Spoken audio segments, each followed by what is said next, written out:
حنفی سے متعلقہ مسائل کے ساتھ آپ کی خدمت میں حاضر ہیں، لیکن آج چونکہ یہ عشرہ جو چل رہا ہے یہ عشرہ صدیق اکبر رضی اللہ تعالی عنہ سے متعلق ہے اور آپ کی شان دنیا کے تقریباً تمام حصوں میں بیان ہو رہی ہے، لہٰذا ہم نے بھی یہ ارادہ کیا کہ احکام شریعت کا پہلا حصہ، پہلا سیگمنٹ جو ہے وہ حضرت صدیق اکبر رضی اللہ تعالی عنہ کی شان میں بیان کیا جائے، پھر انشاءاللہ ہم اپنے کویسچن آنسر سیشن کی طرف آئیں گے۔ نبی کریم صلی اللہ علیہ وسلم نے جب مکۃ المکرمہ میں اللہ تبارک و تعالیٰ کے حکم سے اعلان نبوت فرمایا تو آزاد مردوں میں، بالغان میں سب سے پہلے آپ پر ایمان لانے کا شرف اللہ تعالیٰ نے سیدنا صدیق اکبر رضی اللہ تعالیٰ عنہ کو بخشا۔ آپ زمانہ جاہلیت میں بھی ہر قسم کی برائی سے دور تھے، نہ آپ نے کبھی بت پرستی کی، نہ کبھی آپ نے شراب کو ہاتھ لگایا۔ کسی نے پوچھا جب آپ ایمان لے آئے تھے کہ زمانہ جاہلیت میں تو کوئی پابندی نہیں تھی تو آپ نے کیوں شراب اس وقت نوش نہیں کی؟ تو آپ نے فرمایا کہ میں نے یہ دیکھا کہ جو شرفاء ہیں وہ شراب پی کے نالیوں میں گرے ہوتے تھے اور میں اس بات کو محبوب نہیں رکھتا تھا۔ گویا کہ نبی کریم صلی اللہ علیہ وسلم کی معیت میں جس شخص کو اللہ تبارک و تعالیٰ کا ارادہ تھا کہ دنیا اور آخرت حتیٰ کہ جنت میں بھی ساتھ رکھے گا، اسے شروع سے ہی تمام تر دنیاوی آلائشوں، گندگیوں سے پاک و صاف رکھا، اور جب نبی کریم صلی اللہ علیہ وسلم نے اعلان نبوت فرمایا تو آپ فوراً ایمان لے کر آئے، اور اس وقت ایمان لانے کا مطلب یہ تھا کہ اپنے پورے خاندان، برادری، جتنے کاروباری آپ کا حلقہ تھا ان سب کو اپنا دشمن بنا لینا۔ لہٰذا وہ لوگ کہ جو پہلے بڑی محبت سے ملتے تھے ان کی آنکھوں میں نفرت پیدا ہو گئی، جن کے رویے بڑے مثبت تھے منفی رویے اختیار کر لیے گئے، آپ کو مجالس سے دور کر دیا گیا۔ لیکن آپ نے نبی کریم صلی اللہ علیہ وسلم کے لیے، دین کے لیے، اللہ کے لیے ہر قسم کے نقصان کو برداشت کیا اور سرکار کے ساتھ رہے۔ اور کئی دفعہ ایسا ہوا کہ جب رحمت کونین صلی اللہ علیہ وسلم پر معاذ اللہ کفار نے ظاہری طور پہ حملہ کیا تو آپ ڈھال بن گئے، اور آپ کو بعض اوقات اتنا مارا گیا کہ لوگ یہ سمجھے کہ شاید یہ انتقال کر گئے ہیں، لیکن اس کے باوجود آپ نے رحمت کونین صلی اللہ علیہ وسلم کا ساتھ نہ چھوڑا، یہاں تک کہ جب ہجرت کا وقت آیا تو سب سے پہلے لوگ جو جاتے رہے، نبی کریم صلی اللہ علیہ وسلم سب کو تلقین فرماتے رہے کہ ہجرت کریں، لیکن آپ کو اشارہ کر دیا گیا تھا کہ آپ نہیں جائیں گے، تو لہٰذا آخر میں حضرت علی رضی اللہ تعالی عنہ کو نبی کریم صلی اللہ علیہ وسلم نے جس رات آپ نے ہجرت فرمانی تھی اپنے بستر پہ لٹایا اور فرمایا کہ علی یہ لوگوں کی امانتیں ہیں، صبح ان کے حوالے کر کے پھر آپ تشریف لے آئیے گا، اور سیدنا صدیق اکبر رضی اللہ تعالی عنہ سے فرمایا کہ آپ میرے ساتھ جائیں گے، اور رات کے پھر آخری پہر آپ لوگ روانہ ہوئے۔ اور یہ بڑا معروف واقعہ ہے کہ صدیق اکبر رضی اللہ تعالی عنہ نے 2 اونٹ سرکاری خدمت میں پیش کیے جو پہلے ہی اشارہ پا کے آپ نے پالنا شروع کر دیے تھے، کھلا پلا کے کہ ہم اس پہ ہجرت کریں گے، تو ایک نبی کریم کو بطور تحفہ دیا کہ یا رسول اللہ یہ آپ کے لیے ہے۔ سرکار نے فرمایا کتنے کا ہے؟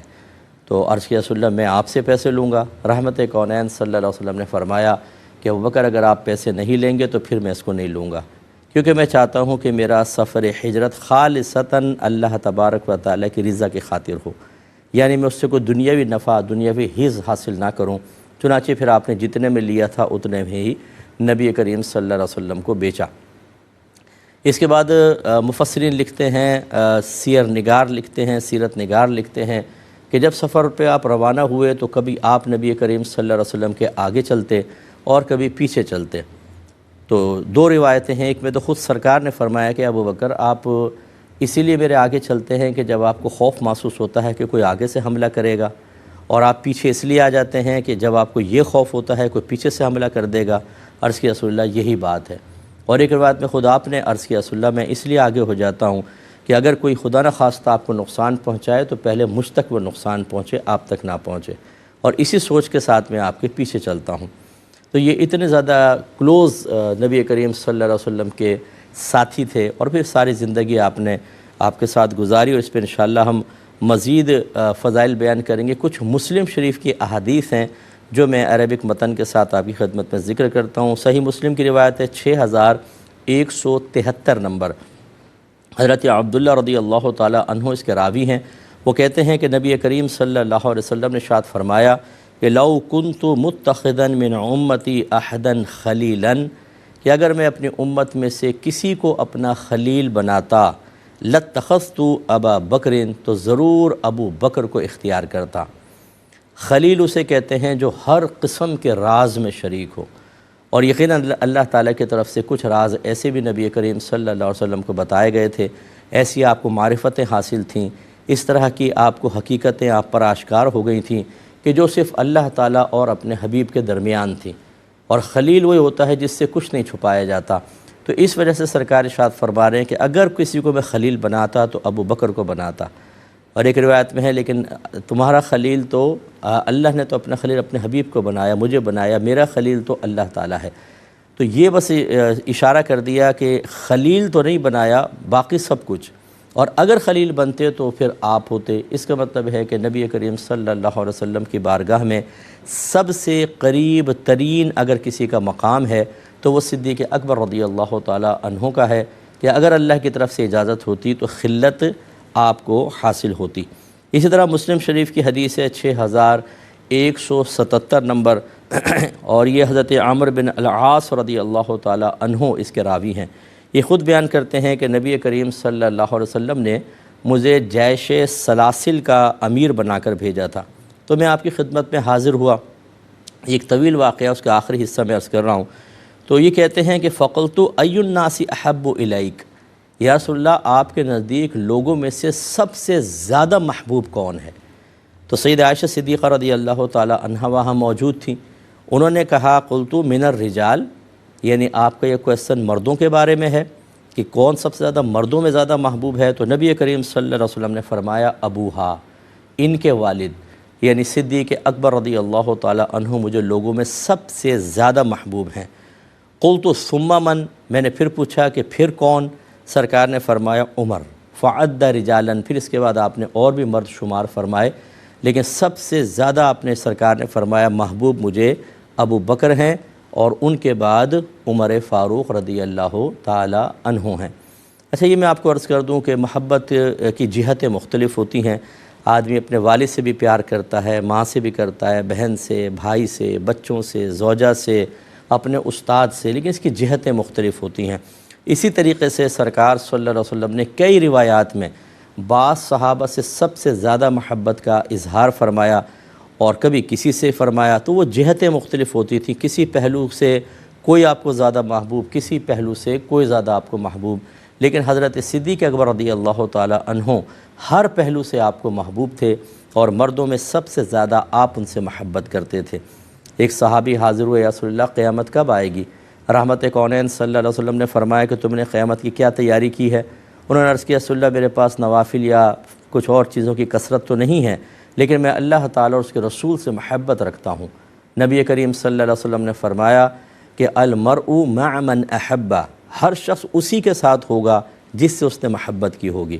آپ اندازہ کریں، ان کو اشارہ کر دیا کہ تم اگر اللہ رسول سے محبت کرتے ہو، اللہ تعالیٰ بروز قیامت تمہیں مجھ سے ملوائے گا، اور جس کے بارے میں نبی ارشاد فرمایا کہ میں اس سے سب سے زیادہ محبت کرتا ہوں، آپ اندازہ کریں اس شخص کی شان کا عالم کیا ہوگا۔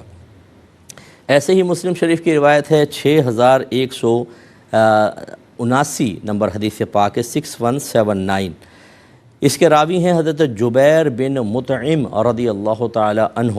وہ اپنے والد سے روایت کرتے ہیں، حضرت مطعم یہ بیان کر رہے ہیں کہ ایک عورت نبی کریم صلی اللہ علیہ وسلم کے پاس حاضر ہوئیں، اور آپ نے کسی شے کا سرکار سے سوال فرمایا۔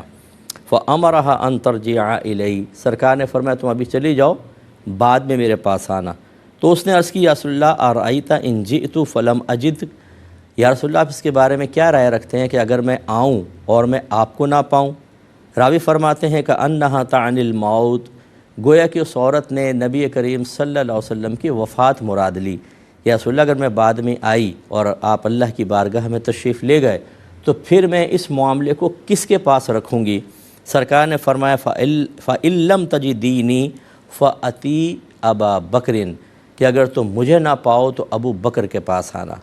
تو یہ اشارہ تھا کہ نبی کریم صلی اللہ علیہ وسلم کے بعد سیدنا صدیق اکبر رضی اللہ تعالی عنہ کو اس قسم کے تمام معاملات جو سرکار چھوڑ کر جائیں گے ان کو کرنے کا اختیار ہوگا، اور لوگوں کو سرکار نے انہی کے پاس حاضر ہونے کا ارشاد فرمایا۔ یہ بہت بڑی شان کی بات ہے۔ ایسے ہی مسلم شریف کی روایت ہے 6181 نمبر، سیدہ عائشہ صدیقہ رضی اللہ تعالی عنہا اس کی راویہ ہیں۔ یہ کہتی ہیں کہ قال لی رسول اللہ صلی اللہ علیہ وسلم، مجھ سے رحمت کونین صلی اللہ علیہ وسلم نے ارشاد فرمایا فی مرضہ، اپنے مرض الموت میں، یعنی اس مرض میں جس میں آپ نے وفات پائی، ادعی لی ابا بکرن اباکی و اخاکی، اے عائشہ میرے پاس اپنے والد ابو بکر کو اور اپنے بھائی یعنی عبد الرحمن کو بلاؤ، حتی اکتبا کتاباً، یہاں تک کہ میں تمہیں ایک مکتوب لکھ دوں، فإنی اخاف ان یتمنی متمن، میں اس بات کو خوف رکھتا ہوں کہ میرے بعد کوئی تمنا کرنے والا یہ تمنا کرے گا، وَيَقُولُ قَائِلٌ، اور کہے گا کوئی کہنے والا، انا اولا، کہ میں زیادہ اولا، زیادہ بہتر ہوں، وَيَأْبَى اللَّهُ وَالْمُؤْمِنُونَ إِلَّا أَبَا بَكْرٍ، حالانکہ اللہ تعالیٰ بھی اور باقی مومنین بھی ابو بکر کے علاوہ کا انکار کریں گے۔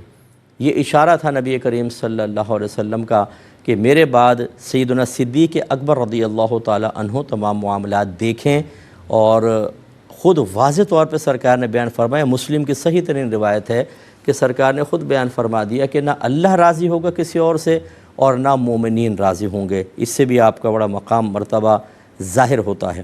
صحیح مسلم کی روایت ہے 6182 نمبر حدیث پاک ہے، حضرت ابو ہریرہ اور رضی اللہ تعالی عنہ اس کے راوی ہیں۔ یہ کہتے ہیں کہ نبی کریم صلی اللہ علیہ وسلم نے ایک مرتبہ سوال کیا، من اصبح منکم اليوم صائما، تم میں سے کون ہے جس نے روزہ دار ہونے کی حالت میں صبح کی ہے؟ قال ابو بکر انا، حضرت ابو بکر نے عرض کیا رسول اللہ میں ہوں، آج روزے سے ہوں۔ پھر سرکار نے فرمایا فمن تبع منکم اليوم جنازۃ، تم میں سے کون آج کسی جنازے کے پیچھے چلا ہے، انہیں جنازے میں شرکت کی ہے؟ حضرت ابو بکر صدیق رضی اللہ تعالی عنہ نے عرض کی انا، میں۔ پھر سرکار نے فرمایا فمن اطعم منکم اليوم مسکینا، تم میں سے کس نے آج مسکین کو کھانا کھلایا؟ آپ نے عرض کی میں نے۔ فمن عاد منکم اليوم مریدا، کس نے مریض کی عیادت کی؟ عرض کی میں نے۔ سرکار نے فرمایا مجتمعنا فی امرئ الا دخل الجنہ، جس میں یہ تمام خصلتیں جمع ہو جائیں وہ جنت میں داخل ہوگا۔ اشارہ کر دیا، واضح فرما دیا کہ صدیق اکبر جنتی ہیں، اللہ تعالیٰ ان سے محبت رکھنے کی توفیق عطا فرمائے۔ میں ایک کویسچن تھا، اس پہ تھوڑا سا کلام رہ گیا تھا کہ کسی خاتون نے بتایا تھا کہ میرا 12 سال کا بیٹا ہے اور وہ جائز نہیں ہے، میں شوہر کو سچ بتانا چاہتی ہوں لیکن میں ڈرتی ہوں کہ کہیں مجھے طلاق نہ دے دیں، کیا حکم شرع ہوگا؟ تو ہم نے آپ کو سمجھایا تھا، مختصر تو یہی تھا کہ جو سابقہ زندگی میں ہو گیا اور غلط ہوا، آدمی کو اس پہ نادم ہونا چاہیے، شرمندہ ہونا چاہیے، اللہ تعالیٰ کی بارگاہ میں کامل توبہ کرنی چاہیے۔ اور پھر اگر آپ یہ سمجھتے ہیں کہ اس گناہ کو ظاہر کرنا فتنہ فساد کا سبب بنے گا تو اس کو ظاہر نہ کریں، اللہ کی بارگاہ میں توبہ کریں، اور خصوصاً اس قسم کے مسائل میں کہ جب عورت نے شوہر کی موجودگی میں کسی خیانت کا ارتکاب کیا ہو تو اسے اور زیادہ شرمندہ ہونا چاہیے، اور اب کوشش کرنی چاہیے، کیونکہ ہوگا اگر اللہ نے چاہا، اللہ تعالیٰ سب کو معاف فرمائے، لیکن یہ ہو سکتا ہے کہ میدان محشر میں آپ کے شوہر کو اور جس شخص کے ساتھ آپ کا یہ معاملہ ہوا اسے کھڑا کیا جائے اور وہ اس خیانت کا بدلہ پائیں، اور اس میں پھر رسوائی کا معاملات ہیں تو اللہ تعالیٰ سے پردے کی درخواست کریں کہ اللہ دنیا میں پردہ رکھا، آخرت میں بھی، لیکن بتانا نہیں چاہیے، جب اللہ نے پردہ رکھا تو پردہ رکھیں۔ ہاں اپنے شوہر کے لیے ایصال ثواب کثرت سے کریں، جو بھی نیکی کریں آپ دعا کریں اللہ تعالیٰ اس کا ثواب میرے شوہر کو بھی پہنچ جائے، ان کے لیے کوئی ثواب جاریہ کریں، ان کے لیے دعائے بخشش و مغفرت کریں، تاکہ بہت سارے احسانات آپ کی اس شکل میں ان کے پاس جمع ہو جائیں اور میدان محشر میں اللہ تبارک و تعالیٰ انہیں آپ سے راضی فرمائے۔ اسی طرح ہماری وہ بچیاں اگر سماعت فرما رہی ہیں جو بعض اوقات کالج لائف میں، اسکول لائف میں، یونیورسٹی لائف میں اس طرح کے غلط کام کر بیٹھتی ہیں، اور پھر یہ ایک ضمیر پر بوجھ ہوتا ہے، اور شیطان یہ مشورہ دیتا ہے کہ کسی طرح اپنے شوہر سے شیئر کر کے معاف کروا لو تاکہ یہ بوجھ اترے، پھر وہ بوجھ اترتا نہیں ہے بلکہ اور چڑھ جاتا ہے۔ ایک سسٹر نے مجھے بتایا کہ ان کے شوہر نے ان سے کہا کہ چلو اگر تمہارے کچھ افیئرز تھے تو میں واضح میں تم بتاؤ، جو میرے تھے میں بتاؤں۔ پہلے کہا چلو میں بتا دیتا ہوں، ایک دو بتا دی، اس لڑکی کو ہمت پیدا ہوئی، اس نے بھی کچھ چیزیں ذکر کر دیں، شوہر غصے میں آ گیا اور اس کو طلاق دے دی۔ تو پھر اس قسم کے مسائل ہوتے ہیں۔ آپ کی ایک نارمل لائف گزر رہی ہے، اللہ کا شکر ادا کریں، چاہے مرد کتنے ہی وسیع ذہن کا اپنے آپ کو ظاہر کرے، لیکن مرد مرد ہوتا ہے، عورت عورت ہوتی ہے، اور مردوں کی غیرت میں نے اس معاملے میں بہت زیادہ دیکھی ہے۔ ایک دفعہ ذہن میں خیال آ جائے کہ میری زوجہ نے چیٹنگ کی ہے، اس کے بعد وہ نارمل لائف نہیں گزار سکتا، اس کے جذبات میں، اس کی فیلنگز کے اندر وہ مضبوطی نہیں رہے گی، وہ گہرائی نہیں رہے گی، بلکہ وہ ہر لمحہ یہ سوچے گا، شیطان بلکہ ڈالے گا کہ یہ تیرے ساتھ اب بھی چیٹ کر رہی ہوگی، کیا پتہ۔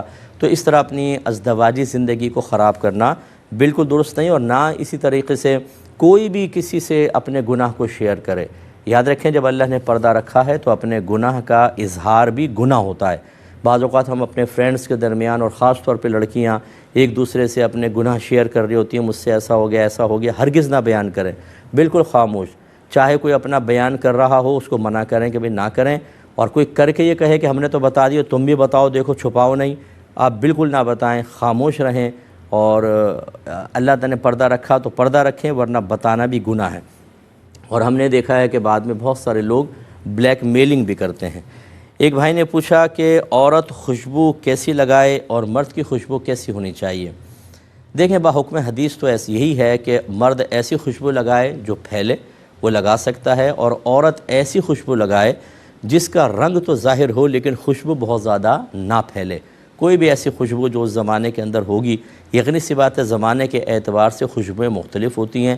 بعض لوگ اس قسم کے جواب سن کے مذاق اڑانا شروع کر دیتے ہیں، یعنی انہیں اور کوئی دلچسپی نہیں ہوتی، حدیثوں کا مذاق اڑائیں، اڑاتے وہ شخصیت کا مذاق ہے، اس کی بات کا مذاق، لیکن یہ سوچتے کہ یہ تو حدیث کے الفاظ تھے، تم ان کا نہیں اللہ کے نبی کا مذاق اڑا رہے ہو۔ اور میدان محشر میں یہ اتنے ذلیل و رسوا ہونے والے ہیں جس کی کوئی انتہا نہیں، ہر چیز کا ایک مذاق بنا لیں گے۔ کوئی بھی شرعی مسئلہ بیان کر رہا ہوگا، اس میں بیچ میں کسی کا یس، ہاں نو، ہاں اور بولو، ہاں یہ، اور ہنسی کے دکھا دیں گے، وہ ایک لطیفہ بنا دیتے ہیں، اور اس طریقے سے ایک مذہبی بات اس قدر لوگوں کے مابین مذاق کا نشانہ بن جاتی ہے۔ اور ہمارے ینگسٹرز تو آپ کو پتہ ہے ان کو نہ ABC آتی ہے دین کی، نہ کچھ، نہ دین سیکھا ہوتا ہے، وہ اس سے حظ نفس حاصل کر رہے ہوتے ہیں، اور اچھے خاصے دینی مسائل جو علماء نے لکھے ہیں اور ان کے پیچھے لاجک ہے، اس کے پیچھے شرعی دلائل ہیں، لیکن یہ بعض ایسا ٹولہ ہے کہ جو بیچارے اپنی کمقلی میں انہیں مذاق میں کر کے اس طرح بنا دیتے ہیں کہ لوگ اپنی آخرت کو برباد کر رہے ہوتے ہیں۔ تو عورت ایسی خوشبو لگائے جو بہت زیادہ نہ پھیلے، بالکل ہلکی پھلکی خوشبو کیسی بھی لگائے گی لازم بات ہے دوسرے تک تو پہنچتی کتنی بھی ہلکی لگا لیں آپ، مراد یہ کہ بہت زیادہ نہ پھیلے، ایسی خوشبو لگائیں۔ اور اس میں بھی ایک تفصیل یہ ہوتی ہے، بعض بھائی مطلقاً منع کر دیتے ہیں عورت خوشبو لگا سکتی ہے، بعض اوقات اس طرح کی گیدرنگ ہوتی ہے، اس طرح کا ماحول ہوتا ہے کہ آپ اپنے گھر سے خوشبو لگائی، نیچے گاڑی کے اندر، گھر میں گاڑی کھڑی ہے، گاڑی میں بیٹھے، گاڑی سے سیدھے اس محفل تک پہنچے اور عورتوں کے سیکشن میں چلے گئیں عورت، اب عورت ہی ہیں وہاں مرد ہے ہی نہیں، تو وہ خوشبو چاہے تھوڑی سی پھیلنے والی بھی لگا لے کہ گھر میں محرم تھے، پھر گاڑی میں بیٹھی، غیر مرد تک خوشبو نہیں پہنچی اور وہاں پہ ساری عورتیں ہیں، تو اس میں کوئی مسئلہ نہیں ہے۔ اصل یہ ہے کہ عورت خوشبو لگا کر اس طرح نکلے کہ وہ خوشبو پھیلے اور غیر مردوں تک پہنچے اور وہ عورت کی طرف متوجہ ہوں۔ ایسی خوشبو نہیں لگانی چاہیے، اس کو حدیث میں زانیہ کہا گیا ہے کہ ایسی عورت زانیہ ہے، لیکن زانیہ سے مراد معاذ اللہ ثم معاذ اللہ وہ زنا نہیں۔ بعض اوقات نبی کریم صلی اللہ علیہ وسلم کسی فعل کی قباحت کو بیان کرنے کے لیے اس طرح کے الفاظ استعمال کرتے ہیں، وہ حقیقتاً کوئی زانیہ نہیں ہے، لیکن وہ مراد یہ ہے کہ مشابہت زانیہ عورتوں کسی کی وہ خوشبو لگا کر غیر مردوں کو مائل کرتی تھیں۔ اب یہاں اگرچہ عورت کا میلان کا ارادہ نہیں ہے لیکن پھیلنے والی خوشبو لگائی، اس لیے اس میں احتیاط کریں۔ ایک کالر ہمارے ساتھ ہیں، پہلے کال لیں گے۔ السلام علیکم۔ وعلیکم السلام۔ جی بہن۔ مفتی صاحب میرے آپ سے 3 سوالات ہیں۔ جی بہن۔ ہمارے محلے میں اگر کسی کی وفات ہو جائے تو اس کی بیوی کو اس کے مائکے والے سفید کلر کا نیا دوپٹہ اور نئی چپل پہناتے ہیں، تو کیا یہ شرعاً جائز ہے؟ یعنی گھر میں لا کے پہناتے ہیں یا ادھر ہی پہنا دیتے ہیں؟ ہاں، ادھر اس شوہر کے وفات کے فوراً بعد ادھر ہی اس کے گھر پہ ہی۔ سفید دوپٹہ اور جوتی؟ ہاں پر بالکل نہیں۔ اچھا ٹھیک ہے۔ اور میرا دوسرا سوال ہے کہ کیا زرعی زمین پہ زکوٰۃ بنتی ہے؟ اور اگر بنتی ہے زرعی زمین، اچھا ٹھیک ہے، اور اگر بنتی ہے تو اس کا نصاب کیسے کرے؟ ٹھیک ہے۔ اور ایک اور کالر ہیں۔ السلام علیکم۔ وعلیکم السلام۔ جی بہن۔ مفتی صاحب السلام علیکم ورحمۃ اللہ وبرکاتہ۔ وعلیکم السلام۔ میرا پہلا سوال یہ ہے کہ حدیث ہے کہ جس کا آج گزرے ہوئے کل سے بہتر نہ ہو تو وہ برباد ہو گیا. تو یہ پوچھنا ہے کہ کیا یہ حدیث ہے، اور دوسرا یہ کہ اگر حدیث ہے تو جی اور اگر یہ حدیث ہے تو مطلب ہے. ٹھیک ہے اور بتاتا ہوں. دوسرا میرا کوشچن یہ ہے کہ میری آنکھوں کے سامنے واقعی ایک ہماری خاندان کی عورت ہے، ان کے والدین نے بہت زیادہ مظالم ڈھائے ہیں، حتیٰ کہ ان کی شادی تک جان بوجھ کے نہیں کی. ابھی اس کے والدین فوت ہو گئے ہیں، اور وہ کبھی کبھار ان کے منہ سے یا اکثر مطلب والدین کی غیبت ہو جاتی ہے، تو اس میں وہ گناہگار ہوں گی؟ ٹھیک ہے بتاتا ہوں انشاءاللہ. عرض کرتا ہوں، یہ بہن نے فرمایا کہ یہاں جب ہمارے وفات ہوتی ہے تو بیوہ کو فوراً سفید نئے کپڑے، سفید جوتیاں وغیرہ پہنائی جاتی ہیں. کیا حکم شرع ہے؟ دیکھیں، شریعت ان چیزوں کا کوئی تلقین نہیں کرتی ہے، بلکہ زینت اختیار کرنا عورت کے لیے ہر طرح منع ہوتا ہے. وائٹ کپڑا بھی اگر بہت زیادہ شوخی والا ہو، ریشم والا ہو، تو اس میں بھی ایک زینت کا معاملہ ہو سکتا ہے. عورت کو تو چاہیے کہ جیسے شوہر فوت ہو وہ عدت اور سوگ دونوں منائے. عدت کا مطلب تو ہے نکاح سے رک جانا، اور سوگ کا مطلب ہوتا ہے اظہار غم.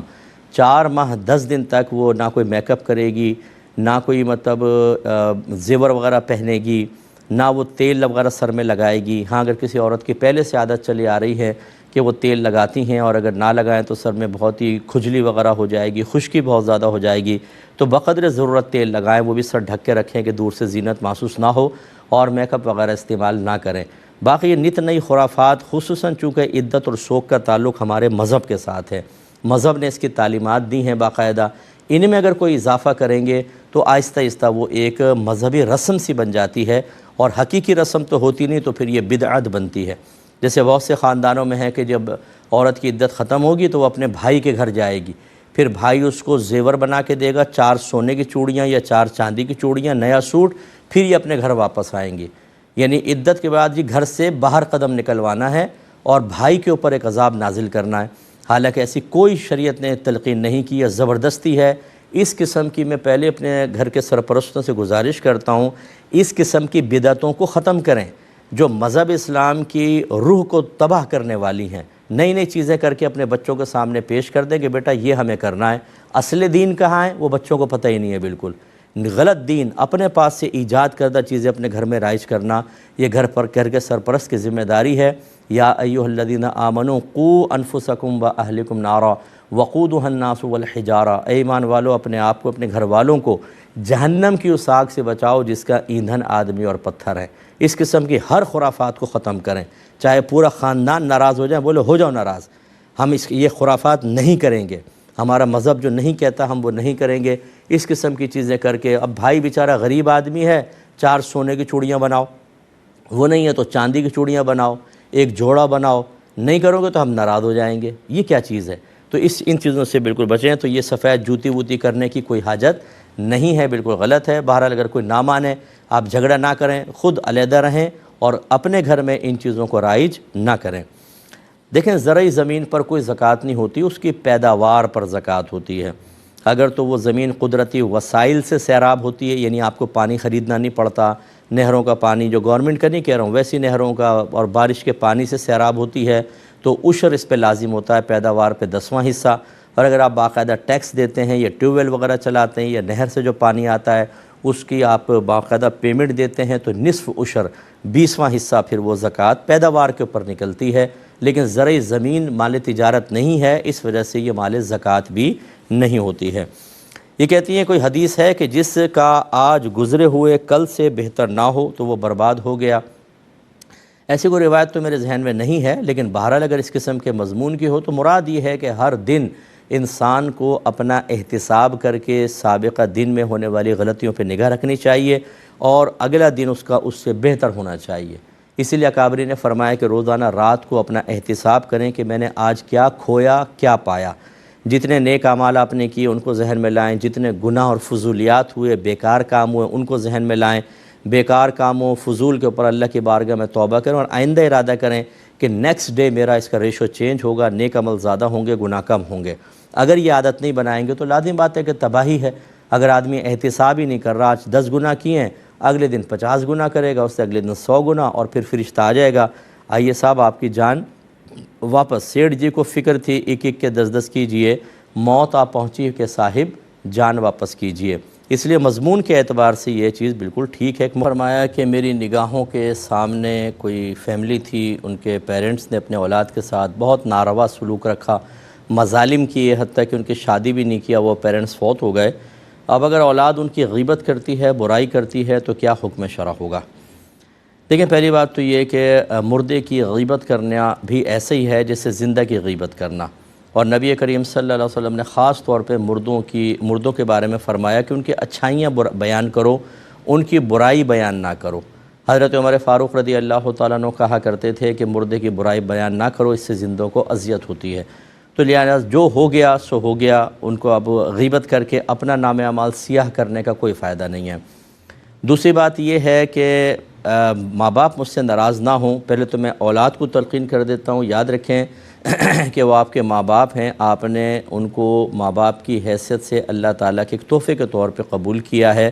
وہ آپ کے کوئی بزنس پارٹنر نہیں ہیں، وہ آپ کے ان کی عزت اور ان کی ذلت کا معیار کوئی ان سے حاصل ہونے والے مفادات ذاتیہ کو نہ بنائیں کہ ہمارے ماں باپ ہماری مرضی کے مطابق ہمیں نعمتیں دیں، سہولیات فراہم کریں تو سر آنکھوں پر، اور اگر انہوں نے ہماری مرضی کے خلاف کیا تو ہم 2 منٹ میں ان کی عزت اتار کے ہاتھ پہ رکھیں گے، ایسا ہرگز نہیں۔ نبی کریم صلی اللہ علیہ وسلم نے جب بیان فرمایا کہ ماں باپ انسان کے لیے جنت ہیں یا دوزخ ہیں، فرما برداری کرے گا جنت میں جائے گا اور نافرمانی کرے گا تو جہنم میں جائے گا، تو کسی نے عرض کی وَإِن ظَلَمَاهُ، اگرچہ ماں باپ اس پر ظلم کریں، سرکار نے 3 دفعہ فرمایا وَإِن ظَلَمَاهُ وَإِن ظَلَمَاهُ وَإِن ظَلَمَاهُ، اگرچہ وہ اس پہ ظلم کریں، اگرچہ ظلم کریں، اگرچہ ظلم کریں۔ یعنی اولاد کو چاہیے کہ ماں باپ کے بارے میں جو شرعی تقاضا ہے اس کو پورا کریں۔ یہاں تک تو اولاد کے لیے تلقین ہوئی۔ اب میں انتہائی دائرہ ادب میں رہ کر ماں باپ سے گزارش کرتا ہوں کہ اگر آپ نے شریعت نہ سیکھ کر یہ سمجھا ہے کہ اولاد آپ کی ایک ایسی پراپرٹی ہو گئی ہے، ایک ایسی آپ کی ملکیت میں چیز آ گئی ہے کہ اس کے ساتھ جیسا مرضی رویہ رکھیں، میدان محشر میں ہماری گرفت نہیں ہوگی، تو یہ سب سے بڑی آپ کی مسٹیک ہے، بہت بڑی مسٹیک ہے۔ نبی کریم صلی اللہ علیہ وسلم نے عدل کا حکم دیا، اپنے بچوں میں عدل سے کام لو، اگرچہ بوسہ دینے میں۔ اس کا مطلب ہے عدل کا مقابل ظلم ہوتا ہے کہ بچوں کے حق میں بھی ظلم متحقق ہو سکتا ہے، ماں باپ ظالم ہو سکتے ہیں۔ حضرت نعمان بن بشیر کہتے ہیں کہ میرے والد مجھے سرکار کے پاس لائے اور عرض کی کہ میں اس کو غلام دینا چاہتا ہوں۔ سرکار نے فرمایا کہ اپنے تمام بچوں کو غلام دو گے؟ عرض کی جی نہیں۔ تو فرمایا پھر ظلم پر مجھے گواہ مت بناؤ۔ اس کا مطلب یہ ہوا کہ ماں باپ بھی اپنے اولاد کے ساتھ جو رویہ اختیار کرتے ہیں، اس پر انہیں میدان محشر میں اللہ تعالیٰ کی بارگاہ میں جواب دہ ہونا ہے۔ اولاد کو میں نے پہلے کہہ دیا کہ آپ احتساب نہیں کر سکتے، آپ کے لیے حکم ہے فَلَا تَقُلْ لَهُمَا أُفٍّ وَلَا تَنْهَرْهُمَا وَقُلْ لَهُمَا قَوْلًا كَرِيمًا۔ اپنے ماں باپ کے سامنے اف بھی مت کہو، ان کو ڈانٹو مت اور ان سے نرمی سے گفتگو کرو۔ لیکن میں ماں باپ سے گزارش کرتا ہوں، آپ کے پاس وہ کون سی آیت اور کون سی حدیثیں ہیں کہ اپنی اولاد کو جانوروں کی طرح ماریں، چھوٹی سی غلطی کے اوپر ان کے ٹانگیں توڑ دیں، سب کے سامنے، بڑے بچوں کے چھوٹے بچوں کے سامنے ذلیل کریں، بے عزت کریں، مہمانوں کے سامنے کریں، جس کو چاہیں قریب کر لیں، جس کو چاہیں دور کر دیں، اپنے ذاتی مفادات کے لیے کسی سے سالوں سال ناراض رہیں، ان کو بد دعائیں دیں، پھٹکاریں کریں، تو آپ کی کوئی گرفت نہیں ہوگی آخرت میں؟ کیا دلیل ہے آپ کے پاس؟ چلیں پیش کریں۔ جو ماں باپ اپنے اولاد کے ساتھ ناانصافیاں کریں گے، ظلم کریں گے، پھر دہرا دیتا ہوں، اولاد کو حق نہیں کہ ان کا ہاتھ پکڑیں، لیکن اللہ تبارک و تعالیٰ بروز قیامت سے ماں باپ کو کھڑا کر کے حساب کتاب دلوائے گا۔ اس لیے اپنے اولاد کے لیے علم دین سیکھیں، اپنی اولاد کی شادیوں کے سلسلے میں ان کے ساتھ رویے اختیار کرنے کے، ان کے اندر محبت تقسیم کرنے کے اعتبار سے ان سے اگر آپ دوری اختیار کر رہے ہیں، اس میں شرعی تقاضے پورے کریں، ورنہ بہت سارے ماں باپ اپنے اولاد کی وجہ سے بھی میدان محشر میں پکڑے جا سکتے ہیں۔ لہذا کوئی اگر ایسے ماں باپ ہمیں سن رہے ہیں جو یہ سمجھتے ہیں کہ اولاد کے سامنے چھوٹی سی غلطی پہ مارو، پیٹو، بے عزت کر دو، ذلیل کر دو، تحفے روک لو، ان کو قطع تعلق کر لو، ہماری تو کوئی گرفت نہیں ہوگی کیونکہ ہم ماں باپ ہیں، تو پھر ذرا دلیل اس پر جمع کر لیں تاکہ میدان محشر میں آپ یہ پیش کر سکیں کہ یہ دلائل تھے جس کے روشنی میں ہم نے اپنے اولاد کے ساتھ یہ ذہن بنا لیا تھا کہ ہم کتنی بھی ناانصافی کریں، کیسے بھی غلط رویہ اختیار کریں، ہماری تو کم از کم کوئی گرفت نہیں ہوگی۔ تو انشاءاللہ ساری زندگی آپ کو ملے گا نہیں، یہ ضرور ملے گا جہاں جہاں ظلم کرنے کی ممانعت ہے اس میں سب شامل ہوتے ہیں، چاہے وہ اولاد ہو، بیوی ہو، شوہر ہو، بچے ہوں، دوست ہوں، سب کو عدل و انصاف کا حکم ہے، سب کو برائیوں سے رکنے کا حکم ہے۔ ایسے ماں باپ جو اپنی اولاد کے ساتھ اتنا نام، اور یہ تو آپ بیٹا یہ کہہ رہی ہیں، میں جانتا ہوں نا جو لوگ اپنے اپنے دکھ ہمیں بیان کرتے ہیں، میرا موبائل بھرا پڑا ہے ایسے دکھوں کے ساتھ کہ ماں باپ ہیں لیکن اولاد کے ساتھ اتنا غیر مناسب رویہ، جیسے دشمن بھی کوئی اپنے اولاد کے ساتھ رویہ نہیں رکھتا۔ اور یہ آخری بات اس میں بس یس کروں گا، ایسا کیوں ہوا، اس پر آپ کیوں نہیں غور کرتے؟ اس لیے ہوا کہ ان کے ماں باپ نے ان کی تربیت نہیں کی تھی، انہوں نے دین نہیں سیکھا تھا، انہوں نے اپنا احتساب نہیں کیا تھا، انہیں میدان محشر میں احتساب کا صحیح شعور حاصل نہیں تھا۔ تو جتنے مجھے اس وقت دیکھ رہے ہیں، خدا را اپنے اندر یہ شعور بیدار کریں، علم دین سیکھیں۔ جو ان میرڈ اپنے ماں باپ کی شکایتیں کر رہے ہیں، اگر آپ نے دین نہیں سیکھا تو صرف کردار بدلے گا، عمل وہی رہے گا۔ آپ بھی اگر جاہل رہے تو آپ اپنی اولاد کے ساتھ ایسا نہیں تو دوسری جہت سے آپ ظلم کر رہے ہوں گے۔ کیوں نہیں ختم کرتے اپنے خاندان سے ان چیزوں کو، جس کی بنا پر آپ نے دیکھا کہ پوری زندگی ظلم کی چکی میں بچے پستے رہے؟ تو آپ کوشش کیجئے، علم دین سیکھیں، اپنے گھر میں شریعت کو رائج کریں، اور اپنے اس شریعت کی روشنی میں اپنے رویوں کو، اپنے اخلاق، اپنے کردار کو سنواریں، ڈھالیں۔ انشاءاللہ پھر اگلی نسلیں جو ہیں وہ اچھے اثرات قبول کریں گی۔ اوپر والوں کی تو شکایت کرتے رہیں، اپنا احتساب نہ کریں، یہ خود پتہ ہی نہ ہو کہ ہم خود بھی نادانستہ طور پہ 50 چیزوں میں ظلم کے مرتکب ہو رہے ہیں اور بڑوں کی غیبتیں کرتے رہیں، تو ایسا تو بیچارہ نادان آدمی ہی کہلایا جا سکتا ہے۔ یہ کہتے ہیں کہ سنا ہے کہ جس درود میں آل رسول پر درود نہ ہو وہ رد ہو جاتا ہے۔ رد کا تو یہ بھی بعض روایات میں ہوگا، لیکن مراد یہی ہے کہ ثواب میں کمی ہو جاتی ہے اور یہ ناقص اور نامکمل ہوتا ہے۔ نبی کریم صلی اللہ علیہ وسلم کے ساتھ آپ کی آل پر اور آپ کے اصحاب پر بھی بلکہ درود پاک بھیجنا چاہیے، کم از کم آل پر تو ہونا چاہیے، اور یہ کامل درود پاک کہلاتا ہے اور یہ کرنا چاہیے۔ اور لیکن ایسا نہیں ہے کہ اگر آپ نے آل پر درود نہیں بھیجا تو وہ قبول ہی نہ ہو، کیونکہ ہم حدیثوں کی کتابوں میں دیکھتے ہیں، بہت جگہ پڑھا ہے، صلی اللہ علیہ وسلم بزرگان دین لکھتے ہیں تو صلی اللہ علیہ وآلہ وسلم بہت ہی کم لکھا ہوتا ہے، صلی اللہ علیہ وسلم لکھا ہوتا ہے، حالانکہ یہاں پر آل پہ درود پاک نہیں، اور بڑے بڑے اکابرین نے لکھا ہے۔ تو لہٰذا دونوں جانب میں کہ اعتدال قائم کر کے مسئلے کو بیان کرنا چاہیے۔ یہ کہتے ہیں کہ جب کوئی مرتا ہے تو گھر والے 40ویں تک 1-2 لاکھ کے نیچے آ جاتے ہیں، سویم کریں، 10واں کریں، 20واں، پھر 40واں۔ غریب کہاں سے اتنا پیسہ لے کر آئے؟ کیا یہ شریعت کے مطابق ہے؟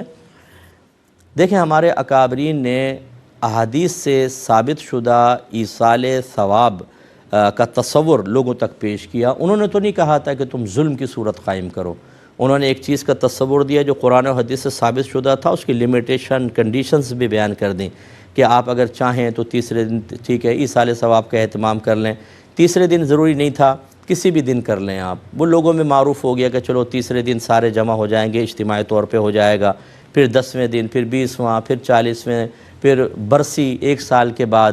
یہ لوگوں نے تخصیصات کر لی ہوتی ہیں، اگر اس کو لازم و ضروری نہ سمجھے تو میں پچھلے پروگرامز میں بتا چکا ہوں یہ منع نہیں ہے۔ جیسے ہمارے اداروں کے اندر ختم بخاری کے لیے ٹائم مخصوص، 1 سال کب ختم ہوگا، دوسرا کب شروع ہوگا، کون سی کتاب کتنے مہینے تک پڑھائی جائے گی، مساجد کے اندر جماعت کے اوقات مخصوص کیے ہیں، ہم نے کیے ہیں، کوئی قرآن یا حدیث نے یا نبی کریم صحابہ کرام نے نہیں کیے۔ جب یہ تخصیصات جائز تو یہ بھی جائز۔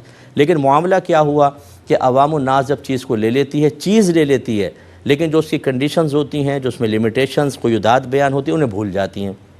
اب جی تیجا کرنا لازم ہے، اور پھر وہ ایک آدھ دیگ بھی نہیں ہوگی، چاچا مرے تو 10 دیگیں پکی تھی، میرے ابا مریں گے 20 دیگیں پکیں گی۔ اگر آپ تیجا 40واں نہیں کریں گے تو آپ کو برا بھلا کہا جائے گا، ناراض ہو جائیں گے، آپ کے عقیدے کے اوپر شبہ کرنا شروع کر دیا جائے گا۔ یہ خرافاتیں ہمارے ہاں شامل ہو گئی ہیں۔ ایصال ثواب فقط مستحب عمل ہے، تیجا 40واں 10واں 20واں برسی کرنا چاہیں کریں، نہیں کرنا چاہیں کوئی گناہ نہیں، لیکن کوئی کر رہا ہو اور اس کو لازم ضروری سمجھ کر نہ کر رہا ہو، اس کو منع کرنا یہ بھی ایک زیادتی ہے۔ ٹھیک ہے وہ کر رہے ہیں ایصال ثواب کرنے دیں، لیکن جیسے کہ آپ نے ارشاد فرمایا کہ ایک آدمی غریب آدمی 1-2 لاکھ کے نیچے آ جاتا ہے، مراد کیا ہے؟ قرضہ لے کے کرنا، کیا نہیں کریں گے لوگ کیا کہیں گے۔